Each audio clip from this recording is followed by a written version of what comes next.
ប្រពន្ធខ្ញុំបានពងអីថ្ងៃនេះធំម្លេះអីពងអូទ្រីសបានពីខាងទៀតហ្វាមកយកមកច្រលែងស្ងោមិនឲ្យជាប់ភ្នៅមានណាសួរឆាត GPT នឹងឯងពុំដែលស្ងោទេ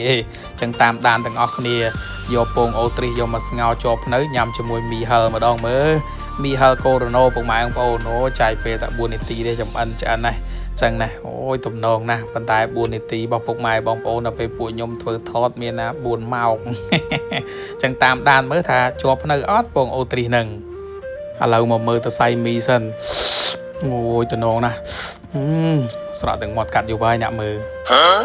មីហិលធម្មតាធ្លាប់ញ៉ាំថ្ងៃនេះមកធ្វើមីហិលញ៉ាំជាមួយនឹងពងអូទ្រីសហើយថ្ងៃនេះដែរសូមណែនាំមីកូរ៉ាណូរសជាតិមីហិល7កម្រិតងាយស្រួលក្នុងការចម្អិនចំពោះវិធីចម្អិនបងប្អូនអាចមើលតាមនេះបានឥឡូវយើងមកតាមដានវិធីធ្វើទាំងអស់គ្នាចំពោះមីខ្ញុំហាច់មកចឹងមកដើម្បីងាយស្រួលហើយក្នុងកញ្ចប់ហ្នឹងគេមានម្សៅម្ទេសមានគ្រឿងទេសហើយនិងបន្លែក្រៀមយើងហាច់វាអស់ចឹងមកបន្ទាប់មកយើងចាប់ផ្ដើមមកដាក់ដាំទឹកដើម្បីស្ងោរពងអូទ្រីសរបស់យើងដាំទឹកឲ្យពុះហើយចាំយើងដាក់ពងអូទ្រីសរបស់យើងចូលឥឡូវយើងចាប់ផ្ដើមមកលាងបន្លែរបស់យើងសិនបន្លែរបស់យើងមានប៉ុណ្ណឹងមុខលាងបន្លែហើយខ្ញុំចាប់ផ្ដើមលាងសាច់លាងគ្រឿងសមុទ្រខ្ញុំប្រើបកាហើយនិងមឹកយើងលាងសម្អាតមឹកឲ្យបានស្អាតកាត់ក្រួយកាត់អីបកាហ្នឹងអស់រួចរាល់អីហើយបន្ទាប់មកទៀតយើងចាប់ផ្ដើមមក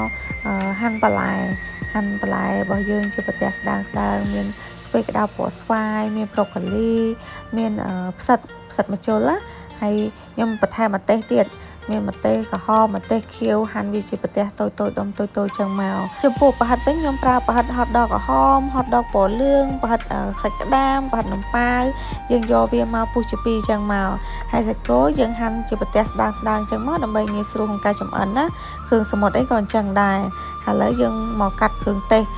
របស់យើងមានម្សៅម្ទេសមានបន្លែក្រៀមហើយនិងគ្រឿងទេសរបស់មីហិលហើយឥឡូវពងអូទ្រីសរបស់យើងឆ្អិនហើយអ្នកខ្ញុំចង់បានជាប់ភ្នែកអញ្ចឹងខ្ញុំស្ងោររយៈពេល1ម៉ោងបន្ទាប់មកខ្ញុំដាក់ស្ងោរពងទាចូលពងទាហ្នឹងខ្ញុំក៏យកជាប់ភ្នែកដែរឥឡូវយើងចាប់ផ្ដើមមកគោះពងអូទ្រីសរបស់យើងនិយាយថាតយនរ៉ែគោះឲ្យបានសបកក្រាស់ណាស់ហើយបកអត់បានស្អាតទេល្បេះល្បោចអស់ហើយ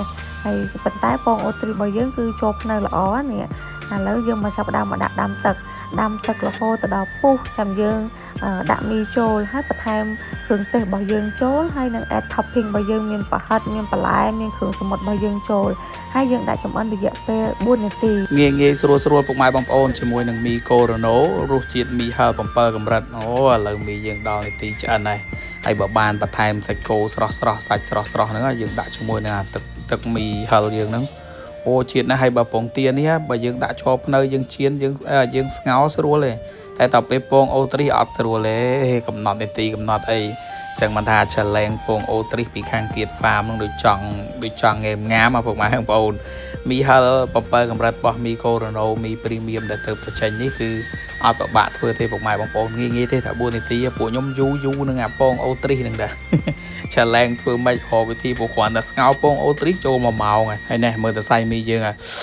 អូជាតិណាស់ពុកម៉ែបងប្អូនអើយហើយបើបានពុកទាជាប់ភ្នៅចេះទៀតមិនបាច់ដល់ពងអូទ្រីសពុកម៉ែបងប្អូនកុំឲ្យយូរដូចពួកខ្ញុំអញ្ចឹងថ្ងៃស្អែកចង់ធ្វើម្ហូបអីទៀតជួយខមមិននៅខាងក្រោមអរគុណបាយបាយ